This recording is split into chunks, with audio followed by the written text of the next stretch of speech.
política. Quando nós começamos os nossos estudos, nós começamos justamente afirmando que a palavra de Deus, ela é suficiente para nos ensinar e nos conduzir em todos os aspectos da vida. Inclusive nesse aspecto que por vezes a igreja deixou de lado, achando que ela não deveria falar sobre o tema. E a tragédia é que por não falar, que por não estudar e por não entender o que Deus requer de nós a respeito desse tema tão importante, vivemos o caos que nós estamos experimentando nos últimos dias, tá? Nós estamos enfrentando um caos extremamente terrível, porque a igreja deixou de lado a sua participação de influenciar, como aconteceu ao longo da história, tá? De influenciar de maneira bíblica, pela vida, a nossa sociedade, os governos, e então vivemos e caímos nesse caos que nós estamos vivendo hoje. Veja, nós estamos aí à beira de uma eleição presidencial, e por vezes nós não sabemos qual é o papel dos governos diante dos olhos de Deus, tá? Qual é o papel da liderança nacional diante dos olhos de Deus? Porque o fato da gente pensar que religião e política não se discute, a gente acha que Deus não tem princípios, que Deus não tem parâmetros para o governo em si.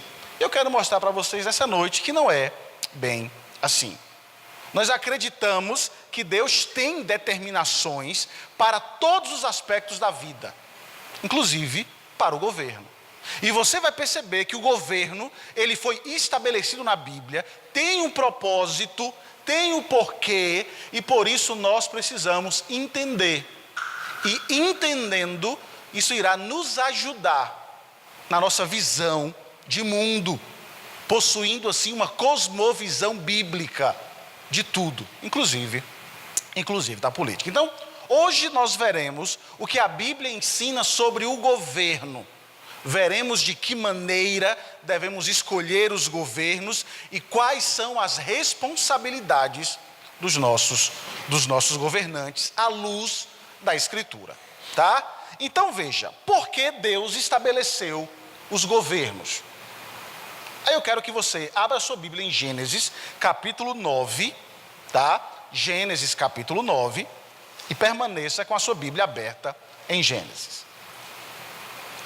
A primeira verdade que nós veremos é que Deus estabeleceu os governos para punir o mal, tá? Eu vou fechar o estudo justamente voltando ao Éden, mostrando que mesmo se o pecado não tivesse entrado no mundo, nós teríamos um governo estabelecido, porque a sociedade teria continuidade e nós precisaríamos de um governo, sim, centrado em Deus, mas para administrar toda a criação, como aconteceu, estabelecendo-se Adão como vice-gerente em todas as coisas, mas ali até então sem pecado. A partir do momento em que o pecado entra no mundo, nós vamos ver Deus fazendo algo específico para punir o mal. E aí você vai perceber que quando isso não acontece, a tragédia que nós viveremos quando isso não acontece. Então, o entendimento que nós teremos é que Deus estabelece governos para punir o mal. E veremos as bases para isso, tanto no Antigo quanto no Novo Testamento, tá? Então veja, qual é a função dos governos dentro do Antigo Testamento? Eu quero que você abra a sua Bíblia em Gênesis capítulo 9, verso 5 e verso 6, por favor.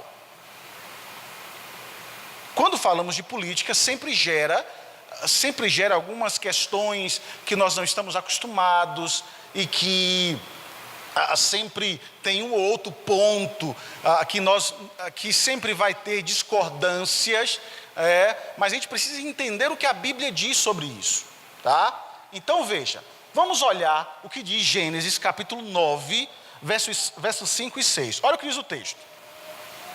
Diz assim: certamente requererei o vosso sangue, o sangue da vossa vida, de todo animal requererei, como também da mão do homem, sim, da mão do próximo, de cada um requererei a vida do homem. Se alguém derramar o sangue do homem, pelo homem se derramará o seu, porque Deus fez o homem segundo a sua imagem. Esse é um texto muito sério, tá? A primeira indicação que nós temos que Deus instituiu o governo civil na sociedade humana se encontra no início da história de Gênesis, tá?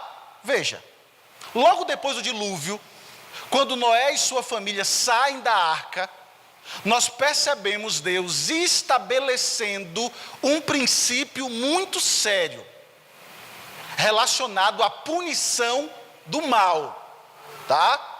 E que princípio é esse que nós encontramos nesse texto? Deus disse que exigiria um pagamento pelo crime de homicídio, e que essa exigência seria imposta por outro homem, tá? Veja, ele diz: se alguém derramar o sangue do homem, pelo homem se derramará o seu, porque Deus fez o homem segundo a sua imagem. Aqui, Deus indica que o crime de homicídio, que a maldade, que o mal, expresso aqui pela imagem de derramar o sangue, seria pago com a própria vida do criminoso, tá? Terá o seu sangue derramado pelo homem. Aí você pode dizer assim: pastor, mas eu não encontro nenhuma informação ou nenhum detalhe sobre governo civil nesse texto. Mas veja, quando Deus profere essas palavras a Noé, ele acaba instituindo a obrigação de aplicar o castigo a todos os tipos de crime, ou não? Porque veja, se o governo pode aplicar o castigo mais severo a todos, implica que o governo pode aplicar os castigos menos severos também ao povo. Ele pode aplicar os castigos menores para crimes menores. Então, quando nós olhamos para o nosso texto, nós encontramos no momento claro que não é uma recriação, mas do início novamente da humanidade, tá? Onde Deus estabelece que o pecado, que o crime seria punido. O crime em maior grau, que levaria ao assassinato, deveria ser punido da mesma forma, se derramará o seu sangue, e isso estabelece que os crimes menores também seriam punidos pelo homem, tá? E essa ordem é de grande relevância para nós no século 21. Porque veja, quando nós falamos hoje, nós já tratamos isso aqui quando falamos os 10 mandamentos. Quando nós falamos sobre pena de morte dentro da Escritura, sempre se levanta um grito dentro da sociedade. Porque as pessoas dizem assim: mas isso era do tempo da lei, isso ficou no passado. Se estivesse pena de morte hoje, em nosso país só ia morrer inocente.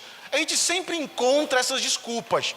Só que as desculpas que são levantadas pelos homens não podem passar por cima daquilo que é estabelecido pela palavra de Deus, tá? Então veja, as pessoas dizem que a pena capital, que essa exigência da palavra de Deus, ela não se aplica mais ao Novo Testamento ou para a nossa era, o que é uma falácia, tá? E por quê?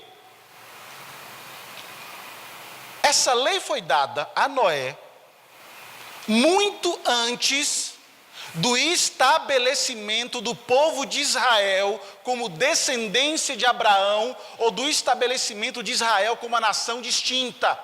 porque no próximo estudo nós vamos falar sobre as leis que foram dadas a Israel, que foram estabelecidas a Israel e como elas se aplicam hoje, mas essa aqui não. Essa aqui não foi dada como lei civil para Israel. Isso aqui foi dada antes da formação do povo. Vocês lembram quando nós falamos sobre o princípio do casamento, o princípio da mordomia, que eram leis eternas, que foram leis da criação, que não fazem parte das leis de Israel, que não começaram apenas em Israel na formação do Estado, do povo, mas que é antes a lei da criação. Aqui nós encontramos o mesmo princípio.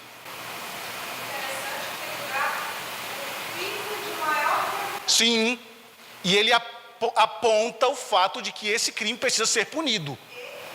Equivalente. É justamente o parâmetro ou a informação bíblica de como deve ser a ação do governo. Eu vou mostrar isso a vocês no Novo Testamento, tá? Quando nós chegarmos lá. Como deve ser a ação desde o princípio. Deus destrói a humanidade por causa do pecado. Estabelece novamente por meio de uma família. Eles saem da arca e Deus diz, a partir de agora vai ser assim. Porque a maldade havia crescido e Deus então pune a maldade. Agora ele diz, eu não vou mais destruir a humanidade dessa forma, mas o que vai acontecer? Se acontecer casos desse tipo, então pelo homem se derramará o sangue daquele que cometeu tal ato. Tá? Então veja, o que nós temos aqui, que Gênesis 9 nos leva e nos levará a uma interpretação bíblica criteriosa de como deve ser a ação do governo. Porque vocês vão perceber que o governo é agente de Deus, vingador, para promover a justiça. Pelo menos deveria ser. Pelo menos deveria ser. Tá? Então veja, o princípio em questão aqui, ele é relevante para toda a raça humana em todas as épocas. Aqui não é questão só de Antigo Testamento. Eu vou mostrar para vocês quando nós entrarmos no Novo Testamento esse princípio. Isso aqui não é questão de ser uma lei para Israel, uma lei que só funcionou no Antigo Testamento, não. Isso foi dado antes da instituição de Israel como nação. Isso, no início de tudo. No início de tudo. Assim como foi no Éden. Quando ele fala sobre o casamento, como ele fala sobre a mordomia, quando ele começa a estabelecer os princípios eternos. Tá? Que são imutáveis. E aqui da mesma forma. Então, o princípio do governo estabelecido por Deus é justamente punir o mal. É justamente punir o mal. Tá? E nós encontramos aqui a primeira informação. Agora veja, uma outra questão que nós precisamos entender é que o governo, aí é que vai entrar algo muito sério, é que o governo foi estabelecido por Deus para pôr fim à anarquia, tá? Então veja, a função primeira é punir o mal, tá? E punir o mal de maneira exemplar, e a segunda é coibir a anarquia. Aí isso é muito interessante, porque quando você olha, nós estamos tratando aqui Juízes, né, pela manhã, e nós vamos chegar lá, nesses capítulos. Mas quando você olha Juízes 17, 18, até o final, vocês vão perceber que alguns dos pecados mais horríveis registrados em toda a Bíblia estão ali. Porque você vai ver, e aí quando eu comecei Juízes pela manhã, eu mostrei para vocês que existe uma semelhança muito grande com os nossos dias. E quando você olha lá, você vai encontrar uma idolatria muito grande.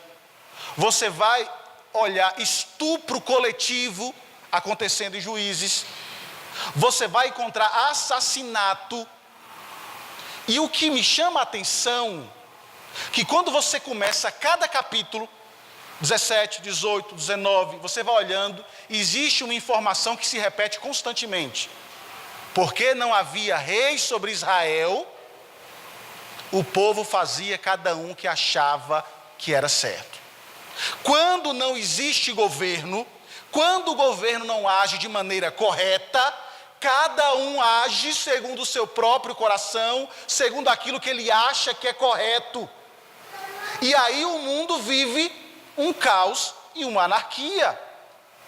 Essas passagens de Juízes, depois você lê em casa, tá? A gente vai trabalhar sobre elas domingo pela manhã, mas eu quero que vocês entendam. Essas passagens reforçam a necessidade do governo refrear o mal. Por quê? Porque quando não há governo, aí veja, quando não há governo, ou quando há governo fraco, governo que não está interessado em punir o mal, os resultados são assustadores, tá? Os resultados são terrivelmente destrutivos. Você pode observar, é por isso que a lei ou a vida hoje é tão banalizada.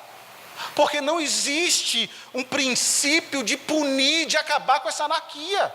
Lembra que nós falamos aqui que foi defendida uma lei, foi aprovada uma lei, que é o seguinte, eu não sei como é que funciona, mas se você mata alguém, se você fere alguém, se você mata alguém, você pode responder em liberdade, se for réu primário. Eu não sei como isso funciona, mas parece que esse é o princípio. Agora, se você agredir um animal, é 7 anos sem fiança, inafiançável. Inafiançável. Então veja, a gente sempre diz, tem que se defender os animais. O nosso ponto não é esse. O nosso ponto é a banalização da vida humana. Ele não é mais importante, tá? Então veja, a narrativa de Juízes, depois eu quero que você leia em casa, por favor, tá? Mostra com detalhes horrendos, porque seres humanos corrompidos precisam claramente de um governo sobre eles. Porque quando não há governo, o mal anda. E aí nós temos uma visão muito romântica do mundo por parte de muita gente, que acha que polícia, que governo, que autoridade, ela não precisa, que nós precisamos dar voz ao povo e empoderar o povo, que nós veremos. Irmãos, olha para a Bíblia. Ela diz, se não houver leis, se não houver governo, se não tiver autoridade, cada um vai fazer o que acha que é certo. O problema é que nós temos uma visão romântica do mundo.